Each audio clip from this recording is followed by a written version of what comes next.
is skibbity? There's a toilet meme that has Oh, skibbity. she knows about it. Okay, that was fast. Oh my, okay. That's as far as I can get though. Hi, it's T. Hey, it's Josh. Hi, I'm Mercedes, and you're watching Falcon Frequency. So today, in honor of Women's History Month, we have a special guest with us. We have Dr. Jones, the president of Lone Star-CyFair College. So, if you want to introduce yourself. Thank you for having me today. As you mentioned, my name is Valerie Jones, and it is my honor and privilege to serve as the president for Lone Star College-CyFair for the last 3 years. So just to start off, we just want to know a little bit more about you, a little bit more of where you came from and how you came to be the president. Sure. So it was never my plan, right? That I think I've had the privilege to talk to some folks who are like, this is what I always want to do for the rest of my life. This is not what I wanted to do when I was your age, and would never have in a million years imagined this is where I would get to be. When I was a kid, I volunteered at a special care nursery for 5 years, so I assumed I would go into something in the healthcare and maybe be a doctor, and then I took chemistry class at a university where I was one of 500 students in that freshman chemistry class, and we called them weed out classes at that time, and I was weeded out very effectively. I now know a lot better about how to navigate that stuff, but I realized that wasn't where I wanted to be, and as I thought about what I enjoyed, I really liked teaching. And I liked teaching moms how to take care of their babies. I liked teaching my peers how to do things. I liked teaching people how to ride horses. But over and over again, it was teaching. And so then I just had to figure out, where do I want to do that? And I started with high schoolers, and so I started as a high school teacher. And then in my master's, I got to teach college students, and I fell in love with college students. And my first part-time job outside of teaching at the university was with a community college in North Carolina. And that is when I fell in love with the community college student body. And I was like, these are my people, and this is where I want to be forever and ever. So I was at the smallest community college in eastern North Carolina, and my very first teaching job was there. And so to now be the president of the largest of the Lone Star campuses is quite a range, but it just kind of evolved over 25 years of teaching and then stepping into leadership and opening doors that I never expected to be in front of me and walking through to see what happens. So taking a lot of risks and listening to smart people along the way. That's great. That's so inspiring. Yeah, thanks. One question I have is, what is something you would say to a freshman, someone who's freshly out of high school, 18, who's coming to community college and they don't really know what the difference is between university and community, but they're just like, I'll just come here just to do some higher education? So I would say I would start with, first of all, that you made an amazing decision. Whether it was on purpose or accident or it was what was convenient, it's an amazing decision. When I was 18, I didn't have people around, and I didn't have community colleges like we have here in Texas that were able to provide that kind of opportunity. I like to think I would have listened, but I was pretty hard-headed at 18, so I don't know. So I would first say that students that have started a community college have made an amazing first decision, because all of the opportunities continue to be open, but you get to be able to explore at a better cost savings and often at much smaller classes. We don't have 500 student lecture halls at the community colleges. They're usually about 25 people instead. And so what that allows is you get to actually get to know people, and you get to find out more about what's out there and what opportunities are, and participate in things that you might not be able to participate in bigger schools, so that then when you transfer to a university or go to a bigger school if you want to get a bachelor's, you already really have your feet under you. And so what we know is that those students outperform the folks that started at the university. So it's a pretty awesome way to get the best of both worlds as they go.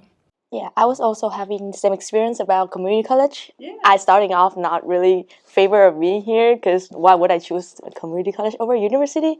But my experience here turned out to be so incredible. So I had a chance to go to the Chancellor Castillo investiture, and I was seeing you walking down the aisle. It was so inspiring to me, as you know, a woman and a president of a campus here. So we're stepping in the Women History Month. So as I was inspired by the moment you're walking down the aisle, do you have any women that inspire you throughout your journey, childhood, to becoming the president? That is a great question. There's so many. I'll first start with my mom because she was an educator herself. And, you know, in my 18-year-old self, I didn't want to do exactly what my mother had done. And then I realized I love doing exactly what my mother had done. And so I think about what it took as a young mother and raising kids and then balancing work and doing all of that was definitely inspirational. A number of my students, actually, when I was a young teacher at community college, I had students who were older than me. And I had students in my first classes who really had hard struggles. I had one who was undergoing her chemotherapy treatment the entire semester, and she came anyway to class. I had another who gave birth to her first baby not in my class, but during the semester. And she shows back up like 2 weeks later. She's like, "I'm back." I'm like, "This is great." So I would say a lot of the women who were actually my students in class were tremendously inspirational as I went. And I had faculty as part of both my graduate programs and an undergraduate who had themselves been advocates for making sure everybody has access to excelling in higher education and that they're all celebrated and they see themselves in the stories and in the histories. And that really just championed for me what was possible through education and through higher education. So the investiture was an amazing opportunity to celebrate our chancellor and all the firsts that he brings to, and being able to be a part of that and be able to be part of showing what's possible to the young women in the audience is huge. To connect back to Women's History Month, what were some of like your struggles pursuing your goals and stuff like that? And what could some women, what are some things that you could relate to them and in this field, in what you do? Yeah, absolutely. It really is different in the different fields. So I'll kind of answer that in two ways, one in education, but one in leadership. And so, because in education, when we look around now, we're really at a point where in a lot of spheres, there will be a number of women in leadership positions at the table, right? We talk about Hamilton being in the room. Yeah. And so we're now at a point where it's much more common than it used to be to have a number of women in the room where the decisions are being made.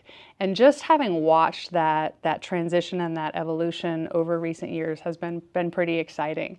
So I think part of my messaging for young women looking to move up is that we are at that pivotal shift now where we get to see ourselves in more spaces more prominently and more frequently.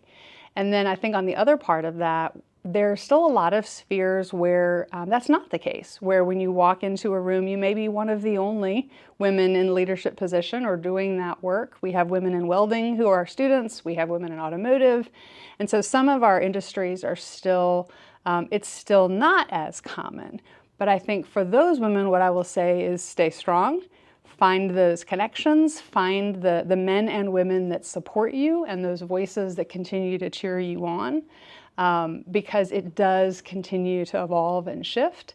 And it's really exciting to see how celebrated the women who graduate from our welding programs or automotive programs or industrial programs, who become engineers like my sister, who may be in those fields where they're not in the majority numbers, do now have opportunities to be tremendously supported by the men that they work with, by their supervisors, and then also get to be that beacon for other women who follow them, for whom it then might not be quite as difficult. So they're really still trailblazers, and so I cheer them on. So we got to know some things about your past and how you've been brought up to be a president. So now we just want to know more about what you're doing currently on the campus and just in your personal life as well. So it's an interesting time in my personal life in that I've always been a huge animal lover. And so I joke that I've been going through the geriatric stage of animal ownership. I've had horses for the last 20 years. And so my partner and I brought 2 horses from North Carolina with us to West Texas, along with 11 chickens, 3 dogs, and an RV. So it was quite the caravan to make the trek. Giving Noah's Ark. It really was Noah's Ark headed to the desert. And so the chickens have lived their happy chicken life, and they did not make the move to Houston. All of the dogs, the last 2 are now 16 years old and 12 years old, and they're both big dogs. So they're both very old, but they're having a grand time. And both the second horse just passed away at 29, which was also really old. And they were logging horses in Mississippi, so they were big Belgian draft crosses. And so, which was very funny to see in West Texas, where they don't have trees to log. So, but yeah, so it's part of it in the personal life is kind of getting some reconciliation with the end of life experiences. My grandmother's passed away a little over a year ago at 106 and 96. Oh, wow. So they certainly lived a long, long time. Both powerful women. Back to your question about who inspired me. I think about what they watched change in 106 years of life in this country and their experiences. So there's a lot of that that's kind of allowed me to take a step back and realize just how grateful I am for every day, because we all have a finite time on this earth. And so the more we can appreciate and enjoy and be grateful for each of those moments, the better. And I think for the campus and for my position, I am so grateful to get to work with such an amazing body of students, to have such talented faculty and staff. And it's my privilege and it's my honor to get the responsibility of making sure that we continue to be the best college for you all. And that continues to change. I mean, technology changes so fast. The jobs that are going to exist in 10 years, we didn't even know were a thing 15 years ago. And we really have to stay on the cutting edge to best support all of you. And I'm really excited about continuing to work with such innovative people to figure out how do we do that even better. So our motto is I belong. And I just want to know a little bit more of what does I belong mean to you? So it evolved from listening to the students and listening to this campus and listening to the community. And that was what I heard 3 years ago, people saying over and over and over again in what they were saying they wanted was a sense of belonging. They wanted a place and a space where they felt like they were part of. And so, and then the I is connects back to that even in the online world, right? Just like this that we're having today, is that we have to be able to connect both in person, but also digitally and across the great expanse. And that's part for our online classes, for our hybrid classes, for our students that are engaging in things virtually. And so for me, it really is that responsibility every day to make a space where we feel that in every practice that we have. And it can be as small as holding the door for each other. I'm smiling because I've watched people who love the ducks and people who are terrified of the ducks. And so it can look like the people who love the ducks blocking the ducks from the people who are terrified of the ducks so they can walk together. So it can be really small daily things. But it's also, you were both talking about the clubs that you're a part of and the organizations. That's absolutely a piece of it because we have areas that we're passionate about. And when we can be part of bringing that space together for other students, we realize that we're not alone in the world, that there's other people that share those passions and the culture and the experiences. And I think that's just one of the best things that we can give each other are those connections and those assurances that on the hard days we're here for each other and on the good days we get to laugh and play together. It's really true that you talk about the student organization, because being a part of VSA, I'm really happy to share my culture, and I'm also really amazed of how people really enjoy coming to our events and trying new culture stuff, and they're actually enjoying it. Yeah.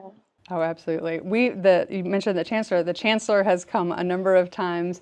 I know my cabinet loves coming to the events that the different student groups put on. And you're absolutely right. There'll be hundreds of students who are like, oh, I want to learn about this, and I want to try these foods, and I never knew about these things, and really enjoy learning about the different cultures that we have here. What is some of your favorite memories from being here in Lone Star? I would say one is my first graduation as a president. And so graduation is always one of the most precious celebrations in an academic year, because you all work so hard during your years with us, and the faculty have worked so hard, and everybody has put in so much energy, and then we get to have this huge party at the end we call graduation, right, where people walk across the stage.